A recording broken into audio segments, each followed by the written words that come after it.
Alaikum. You're watching Prime 5 with me, Raisha Sehgal. On the show today, our top focus is India's top court has now come down heavily on the Patna High Court over sexual offence ruling. We'll take you through the key observations that the Supreme Court has made on that. Also on Prime 5 today, a quote by an Indian seafarer. He says that the ship has safely crossed, after which Iran attacked various vessels in the Strait of Hormuz. So far, at least 15 Indian seafarers have been killed in the ongoing war. We'll be tracking that and lots more, but first, the headlines.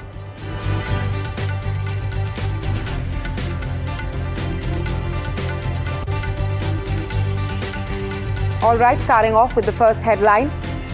BJP claims TVK leader took rupees 1.3 lakh bribe, mocks Vijay. Accused Neta has now been sacked. Tamil Nadu government launches anti-graft helpline, anti-bribery drive amid the bribe gate row in the state.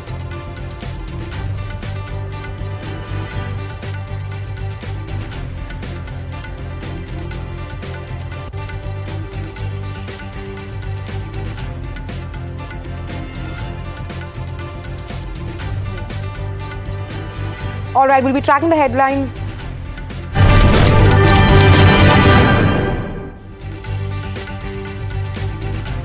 And we have some breaking news coming in on top of the show. This is a shocking police apathy in Ghaziabad. All right, we have other breaking news coming in. There's been action taken against Z5 in Satloj screening. Sources saying streaming without certification is illegal. Screening the movie Satloj without CBFC certification is legally impermissible. It is the responsibility of the state government to initiate criminal proceedings in such a case. The Ministry of Electronics and Information Technology or the central government has now had the authority to direct the removal of the movie from streaming due to the absence of certification, and it has done so as well. Action is also being considered against the intermediary Z5 for streaming the movie without the mandatory certification. This, of course, at a time when the movie was taken down 2 days after its OTT release, saying that the movie can lead to a rise of anti-India elements at this point of time. And sources also saying that streaming without certification is illegal. I will go across to Akhilesh for more on this. Akhilesh, another action taken against Satloj movie. We do know that piracy has also been increasing against this movie, with, of course, the movie being taken down 2 days after its OTT release. But now sources telling us that action also being taken against Z5.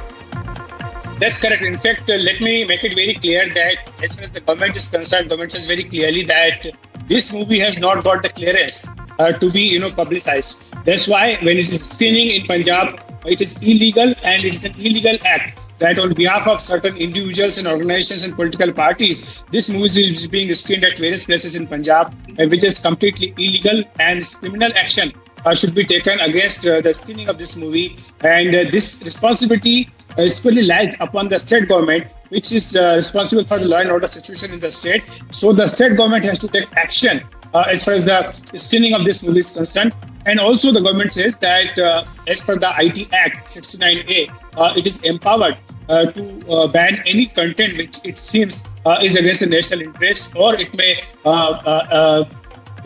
create an adverse impact on the national security. That's why the government has taken this decision not to allow this movie to be screened on the OTT platform. On the other hand, the OTT platform, which is in this case is Z5, actually telecasted this movie, despite having known very clearly that there are certain cuts which were recommended by the censor board. The matter has also gone to the High Court, and despite that, this movie was shown on that platform. When this was pointed out to the government instructed the Z5 OTT platform to take down this movie, and after this movie was taken down. But despite this fact, now they are considering that some sort of action should be taken against the intermediary also.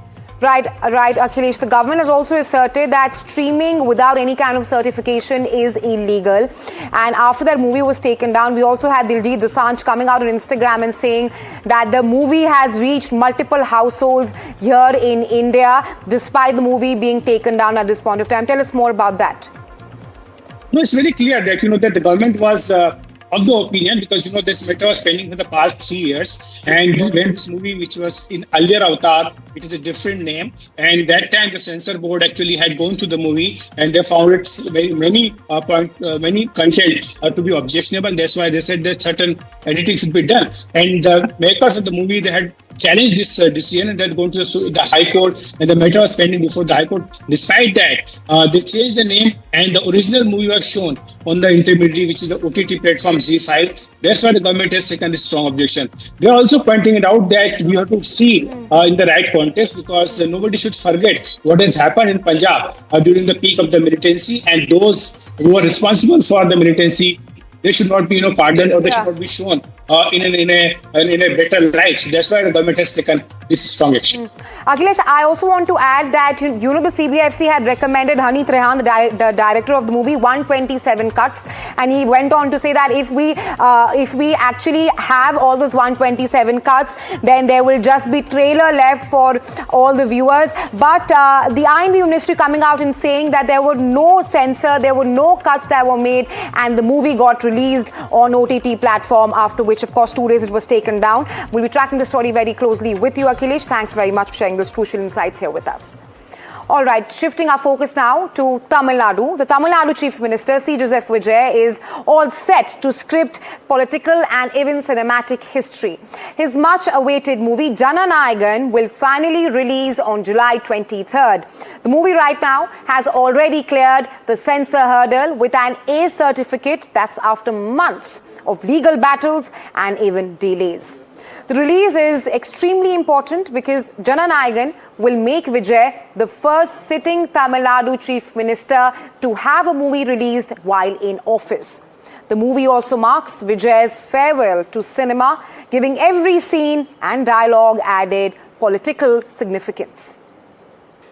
Talapati Vijay's last film, Jananayagan, has finally got a release date. It is going to release worldwide on July 23rd. People were expecting it to come out on July 24th, but KVN Productions, the producer, has finally confirmed it is July 23rd that we are going to see this film. Vijay fans, of course, are already ecstatic. Everybody wants to know when the ticket sales will happen because everybody's trying to catch the first day, first show. Jananayagan, unfortunately, saw a 6-month delay in its release. It was supposed to come out for Pongal on January 9th, but because the CBSE did not issue a certificate, it got delayed by 6 months, and it finally got an A certificate last week. Well, let's tell you more about Vijay's Jananayagan. It was meant to be Vijay's farewell to cinema before entering full-time politics. Instead, fate has rewritten the script.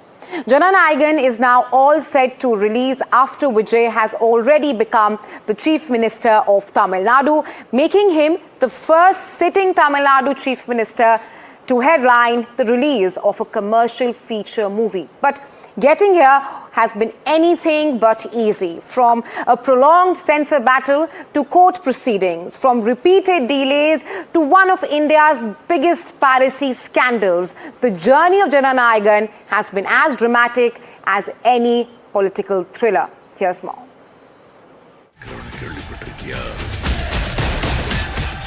This was supposed to be Vijay's final bow as an actor. Originally scheduled for a Pongal release on January 9th, months before the Tamil Nadu Assembly elections, Jananayagan was expected to mark the end of one journey and the beginning of another. But politics overtook cinema. Now, when the movie releases, Vijay is already the Chief Minister of Tamil Nadu, a historic first. For the first time, a sitting Tamil Nadu Chief Minister will have a new commercial movie releasing in theatres. The road to release, however, was anything smooth. The makers approached the Central Board of Film Certification in December 2025. An examining committee watched the movie and recommended a UA 16 plus certificate after certain cuts. The required changes were made. But just days before release, the certification process took an unexpected turn. The CBFC referred the movie to its revising committee, bringing the release to a halt. And what followed was a legal battle. The release was postponed indefinitely. The censor dispute soon became one of the closely watched certification battles in recent Tamil cinema. Months later, the impasse finally ended with the movie receiving an A certificate. But even before reaching the theatres, Jananayagan suffered another major blow. The movie was leaked online. What first appeared to be a few seconds soon turned out into a complete movie, circulating across WhatsApp, Telegram, Instagram, Facebook, X, YouTube, and even torrent platforms. Despite the setbacks, the legal battle, the certification controversy, the piracy crisis, Jananayagan is finally heading to theatres. Made on a reported budget of rupees 500 crore, the political action drama stars Vijay alongside Pooja Hegde, Bobby Deol, Prakash Raj, Priyamani, Mamita Baiju, Narayan, Nasar and Gautam Vasudev Menon, with music by Anirudh Ravichandar. For Vijay, Jananayagan is no longer just another movie release. It is the final chapter of a decades-long acting career and the first release of his tenure as Tamil Nadu's Chief Minister. Whether it becomes a box office blockbuster or not, the movie has already secured its place in history. For millions of fans, Jananayagan marks the end of Vijay, the superstar. For Tamil Nadu, it marks the beginning of an unprecedented chapter where the state's chief minister is also the hero on the silver screen. And when the curtains rise, the audience will not be just watching a movie, they will be witnessing history. NDTV Bureau Report. I am coming. And we're staying on with stories from Tamil Nadu. Bribe-gate storm is perhaps raging in the state after BJP released video of a TVK functionary allegedly accepting rupees 1.3 lakh cash. The party has now expelled the leader. TVK action against Veera has also been taken. That Joint Secretary of Tavatach East District comes after the BJP questioned the clean politics pitch by Chief Minister Vijay. The video allegedly showed TVK leader Veera allegedly accepting a bribe of rupees 1.3 lakhs. As you can see here, he's of course been expelled now. He accepted that bribe from a government contractor. Ironically, the video was put out on the very same day, that the Tamil Nadu government introduced a WhatsApp number to report government employees who are demanding bribes from public. Remember, at his rally in Karur, the Chief Minister a few weeks ago had urged people not to pay bribes, saying that if any official demands one, they should refuse. Take his name, report the officer directly to him, and he will take action.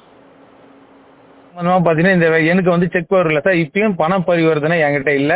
எல்லாமே BDO zonal கண்ட்ரோல்ல இருக்கு sir. எல்லாமே இப்பயும் அவர் பணம் வாங்கணும்னா zonal கிட்டயும் BDO கிட்டே தான் போய் அவர் செஞ்ச வேலைக்கு ஒண்ணு பணத்தை அவர் வாங்கிக்கணும். அவரு என்ன பண்றாரு, என்கிட்ட வராரு. ஜேசிபியும் ஏற்கனவே வந்து ஒரு டெத்து சம்பந்தமா ஒரு 25 நாளுக்கு முன்னாடி என்கிட்ட வந்து கேஷா ஒரு 1.5 லட்சம் வாங்கிட்டு போறாரு சார். அதுல வந்து பாத்தீங்கன்னா 50,000 ரூபாய் வந்து 9ஆம் தேதியும் இன்னொரு 50,000 வந்து ஜிபேலையும் 2 தவணையா எனக்கு அந்த காசு வாங்கின காசை கொடுக்குறாரு. நேர்ல வந்து ஒரு 30,000 கொடுக்குறாரு சார் அவரு. இதை என்ன சொல்றாரு, நான் ஒப்பந்தத்தை அவர் செஞ்ச வேலைக்கு காசு வாங்கின மாதிரி டிஎம்கேல இதே ஒரு ஒன்றிய சேர்மனும் ஒன்றிய கவுன்சிலர் அருண் குமாரும்.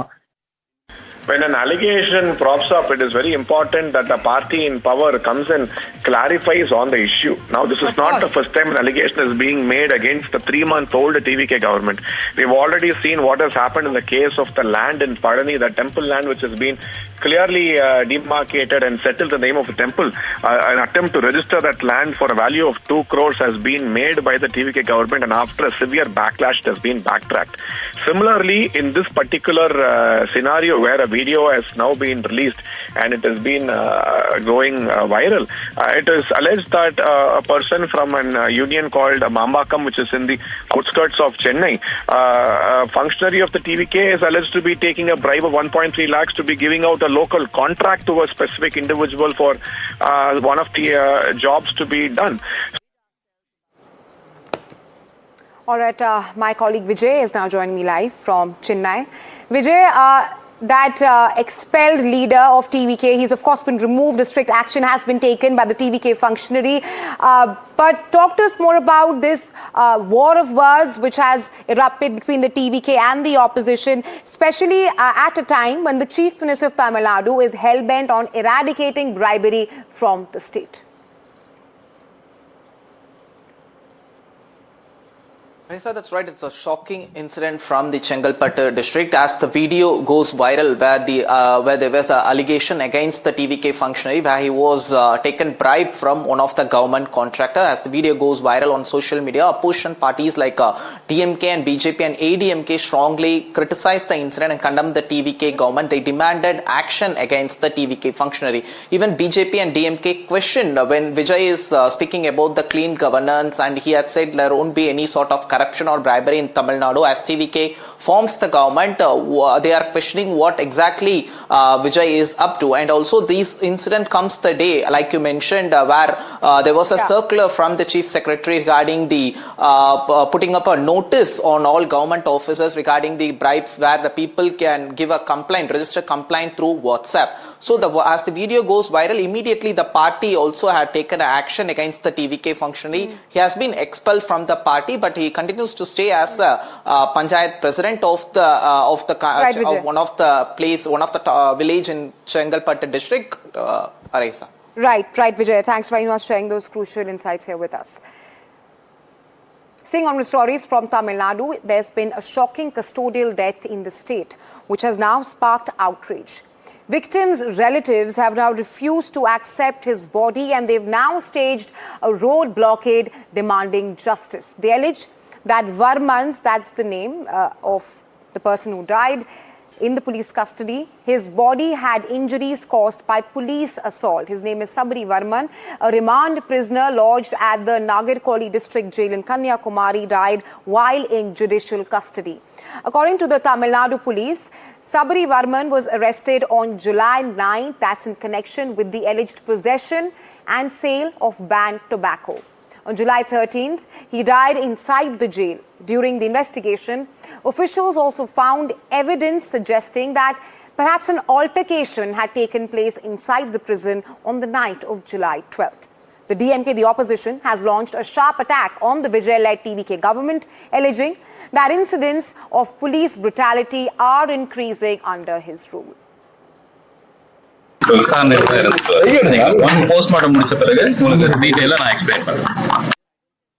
கழகம் ஆட்சியில் இருக்கும்போது எங்களுடைய முதலமைச்சர் பொறுப்பில் இருக்கிற போது சிவகங்கை மாவட்டத்தில் இருக்கக்கூடிய மடப்புரம் கோவில் காவலாளி திரு அஜித்குமார் தாக்கப்பட்டு மரணமடைந்தார் என்ற ஒரு செய்தி வந்தபோது அன்னைக்கு இந்த திரு விஜய் என்ன செஞ்சார்? மேடை போட்டு பேசினார். அந்த குடும்பத்தாரை மேடையில் ஏற்றினார். எங்களுடைய அன்றைக்கு முதலமைச்சராக இருந்த நம்முடைய திராவிட முன்னேற்ற கழக தலைவர் நடந்த சம்பவத்திற்கு பொறுப்பேற்று அந்த குடும்பத்தாரிடம் மன்னிப்பு கேட்டார். அப்போ என்ன பேசினார் இந்த விஜய்? சாரி வேண்டாம் சார், எங்களுக்கு நீதி வேண்டும் தான் என்று சொன்ன விஜய் இன்றைக்கு ரீல்ஸ் வேண்டாம், எங்களுக்கு நீதி வேண்டும் என்று தமிழ்நாட்டு மக்கள் கேட்டுக்கொண்டிருக்கிறார்கள். When Mr. Vijay was the chief minister of today was an opposition leader, he took up the issue of custodial deaths in big scale. Now in his government, the police atrocity is extending to an extent where one death has happened in the prison, 9th the person was remanded, and 13th it is alleged that the death has happened. Within 2 or 3 days, the death has happened from the time of remand. So it raises a serious question about police brutality within the prison. All the more the news is that there were suspected wounds on the body, possibly could be the cause of death, that has been registered by the district magistrate as reported in the media. Shifting our focus to other news now, the Supreme Court of India has come down heavily on controversial observations in sexual assault cases. The top court has now issued a strong rebuke, calling them a reflection of total insensitivity and saying that such remarks were unknown to the canons of law. The criticism came after Allahabad High Court's March 2026 order, which held that pulling a girl's pajama string or grabbing a breast did not amount to an attempt to rape. during another hearing involving the Patna High Court's July 2025 order, which again said that removing a woman's salwar and pressing her chest did not amount to an attempt to rape. The Supreme Court has now stressed that judges perhaps have a duty to study the law carefully and conduct proper research before making such observations. And moving on to other news now, shifting our focus to West Bengal. Nearly 2 decades after she was forced to leave Kolkata, that's amid violent protest, Bangladesh-born author Taslima Nasrin is now all set to return to the city. Nasrin will attend an anti-fundamentalism program, and that's at the Rabindra Sadan on August 1st. The exiled writer had left Kolkata in 2007, that's following protests over her writings, which critics alleged hurt religious sentiments. The BJP, on the other hand, has welcomed Nasrin's visit and her return to Kolkata after 20 years. The Bharatiya Janata Party has called it a matter of pride. Meanwhile, BJP leader Agni Mitra Paul said a new Bengal would not bend before fundamentalist forces. The TMC, however, has strongly criticized the BJP stand. TMC has alleged that Taslima Nasrin has repeatedly spoken against the Muslim community and Shariat in Islam. TMC further claimed that the BJP supports people who make anti-Muslim remarks as well. Perhaps her return has led to a war of words between the TMC and the Bharatiya Janata Party. Take a listen to all the reactions coming in on this. Taslima নাসরিনের কণ্ঠস্বরকে কেন বাজেয়াপ্ত করা হবে? তিনি তো ওখানে যে হিন্দু নিপীড়ন, যে অত্যাচার শিকার, তা নিয়ে তিনি লজ্জা লিখেছিলেন। সেই বই আবার বুদ্ধদেব ভট্টাচার্য বাজেয়াপ্ত করিয়েছিলেন, প্রকৃত সত্য যাতে না আসে, সেটাও করেছিলেন ব্লক ভোটের স্বার্থে। তা কোনো লেখিকা আসবেন এখানে, আমারই দাবি ছিল, তিনি আসছেন, স্বাগত তাকে। आने का मौका नहीं मिला नहीं बोलेंगे, उनको प्रोटेक्शन नहीं दिया गया, उनको इस्तेमाल किया गया, उनको फेंक दिया गया। लेफ्ट फ्रंट इतना मुसलमान को लेकर इतना बात करते हैं, लेकिन जब उनका किताब लेकर जो सच बात वो लिखे हैं, उनको प्रोटेक्शन नहीं दिया लेफ्ट गवर्नमेंट, उनको यहाँ से भेज दिया गया था। और टीएमसी गवर्नमेंट में तो हर धर्म के लोगों को सिर्फ इस्तेमाल किया गया, कि हिंदू की मुसलमान। आज माननीय मुख्यमंत्री शुभेंदु अधिकारी जी का गवर्नमेंट में आज तस्लीमा जी आ रहे 1 तारीख को, ये हमारे लिए बहुत गर्व और खुशी की बात है, स्पेशली महिला होने के नाते। आज जिस तरह वो उनका लेखा में वो प्रतिवाद किए हैं हर चीज में, बहुत खुश है। उनका कार्यक्रम में हमको बुलाया जाए कि ना जाए, हम तो उपस्थित रहेंगे। Well, from West Bengal, shifting our focus to Maharashtra, where political speculation over merger of Sharad Pawar faction is intensifying in Maharashtra. NCP MP Supriya Sule has now denied reports of merger and said that they will never join hands with NDA. This, of course, comes after key leaders from NCP and Sharad Pawar faction met the Maharashtra Chief Minister Devendra Fadnavis at his official residence last night. NCP leaders Praful Patel and Sunil Tatkare, along with NCP-SP leader Jayant, they all held separate meetings with the Chief Minister, further triggering a buzz over possible political realignments in Maharashtra.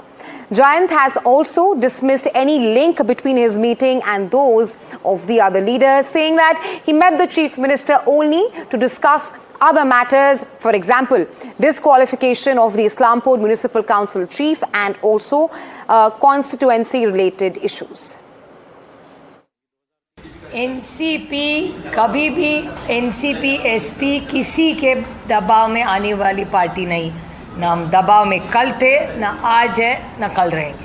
हम दबाव में कोई काम नहीं करते। ये देश दबाव से नहीं चलेगा या किसी की मनमर्जी से नहीं चलेगा। ये देश सिर्फ और सिर्फ भारत रत्न डॉक्टर बाबा साहब अम्बेडकर के संविधान से चलेगा।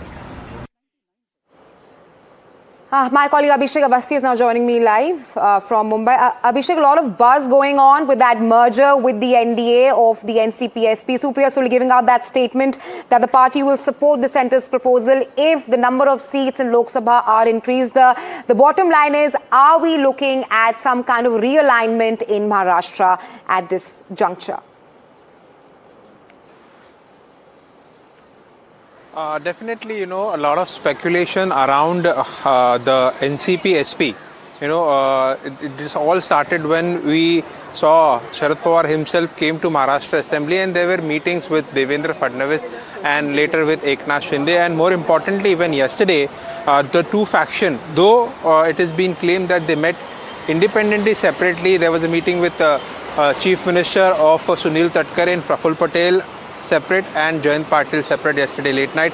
And in the morning, Jayant Patil gave a clarification on the same, where he said that it was related to my constituency's work, and there are several other issues, but nothing political was discussed. And after that, a press conference is being taken by Supriya Sule, clearly denying the fact that any of such engagement is in pipeline or is something that is decided. Though she has given a clear hint that if the government comes with a proposal of 50% reservation across all constituencies in the state for the Lok Sabha, and if they come with that will be discussed, and she will also bring on table the India bloc partners, including Congress, and then whether it will be that's what she said, that she is in agreement if this proposal will be brought in, but she will also try to convince the other parties. Now, this is something, a clear-cut hint.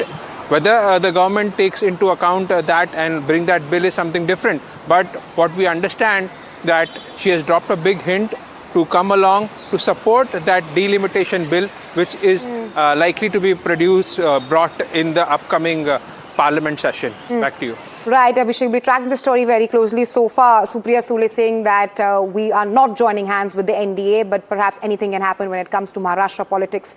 Thanks, Abhishek, for sharing those insights here with us.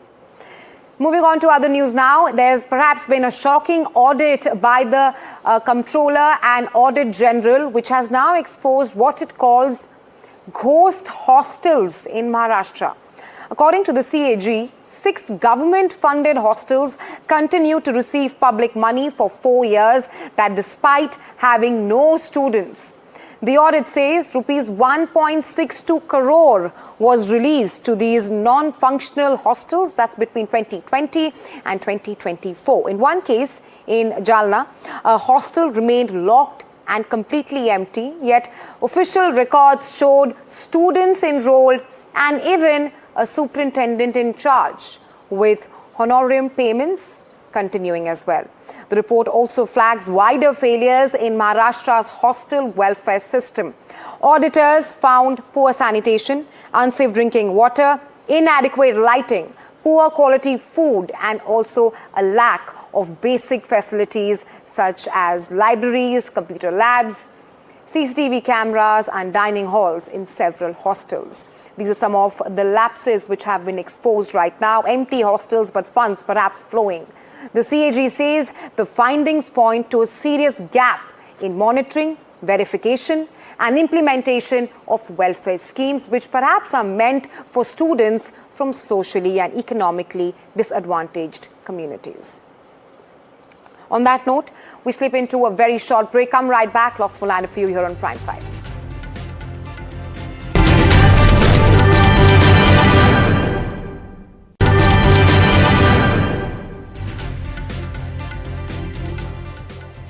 Moving on and shifting our focus as battle heats up for the Strait of Hormuz, as missiles fly, drones circle overhead and military tensions escalates in the Strait of Hormuz. An Indian marine engineer was recently killed in an attack on a commercial vessel near Hormuz. Before the strikes took place, he had just one message for his family. He said, "We've crossed safely, don't worry." Those were among the last words of 30-year-old Hiram Karmakar, an Indian seafarer from Pune. Moments later, the Cyprus-flagged commercial vessel he was serving on came under attack in the Strait of Hormuz by Iran. Hiram's family has now appealed to the government to get his mortal remains back to them as soon as possible. And all this at a time when there's a slew of, when the number of Indian seafarers who've been killed has only increased. We are talking about at least 15 Indian seafarers who have been caught in the crossfires. All right, moving on.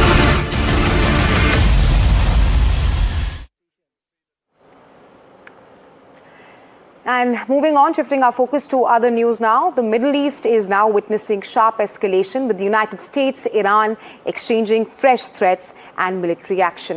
The US has now carried out fresh strikes in Iran and has also struck on Iran's bottled water factory. Meanwhile, Tehran claims it has now retaliated by targeting American military facilities in Bahrain and Kuwait. US President Donald Trump has warned of even stronger military action, including strikes on Iran's power infrastructure, desalination plants, and even bridges. That is, if Tehran refuses to negotiate. Iranian President Masoud Pezeshkian has now responded by saying Iran will defend every inch of its territory. Iran has also withdrawn from the MOU so far, that perhaps stand completely cancelled. Meanwhile, the Israeli Prime Minister Benjamin Netanyahu has said that Israel is prepared for any scenario and has warned that any attack will be met with a far more powerful response. No fee. I don't like the concept of a fee, but at the same time, it's not fair that we're protecting this strait for the entire world, for China and everyone. I don't mind protecting it for China. I don't mind protecting it for anybody, but it's unfair that we're not in somehow compensated. And we've been doing this for many years. It's bothered me 25 years ago. It bothered me. During my first term, I was doing things like you have to invest in the United States.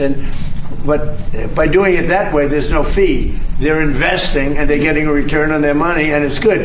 But they're going to be making massive investments into the United States, and I like that much better.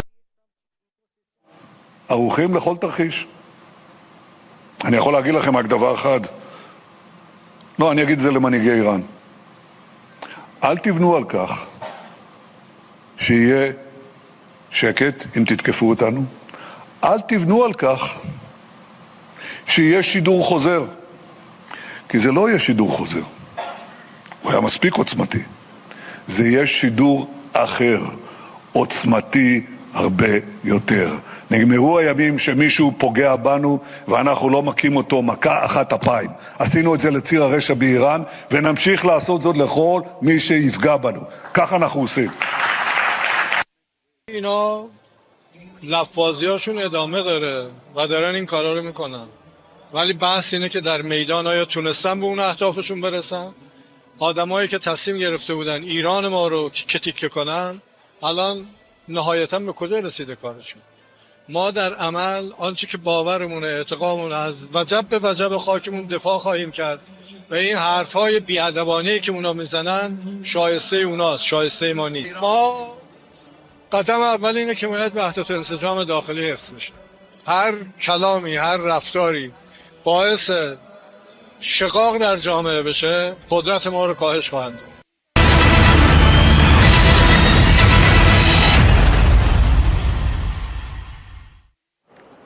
Moving on, a landmark trade deal between India and the United States and the United Kingdom comes into effect from today. The Comprehensive Economic and Trade Agreement, or CETA, promises to reshape the flow of goods and investments between the two countries. Prime Minister Modi hailed the historic trade deal and stated that this is a major moment in the India-UK partnership.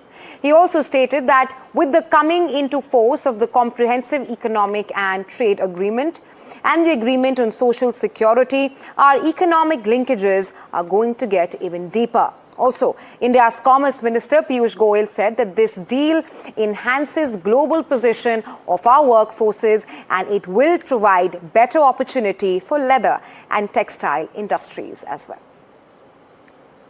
Meanwhile, UK Minister for Trade Policy Chris Bryan spoke exclusively to NDTV's Aditya Raj Kaul, and he spoke about from tariff cuts on scotch and whiskey and automobiles to the sensitive politics of dairy, immigration, fears around the double contribution convention and the shadow cast by Hormuz. Take a look.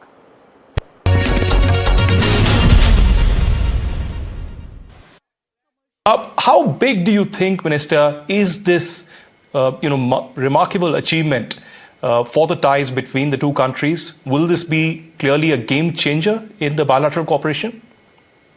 Well, first of all, I know you used the word finally a couple of times because this is finally it's the entry into force of a deal that we struck last year, but actually it's the fastest we've ever gone from signing a deal to actually bringing it into force. So I'm really pleased because there's been lots of work that had to be done on the Indian side and on the UK side to make that happen. And I think that's a symbol of the energy and the determination that both sides have to make this a really groundbreaking moment for relations between our two countries. The truth of the matter is, of course, we've got strong historic ties, but I know I've not been to many Indian weddings in the UK, certainly, where there hasn't been quite a lot of Scotch whisky consumed. And I'm really glad, for instance, that the tariffs on Scotch whisky are tumbling from 150% already to 75% from immediately and then further over the next few years. But it's also about automotives and beauty products being cut by from 22% to 0%. So, companies like Charlotte Tilbury and so on, who are already present in the Indian market, will be able to be much more available to lots more consumers in your growing economy.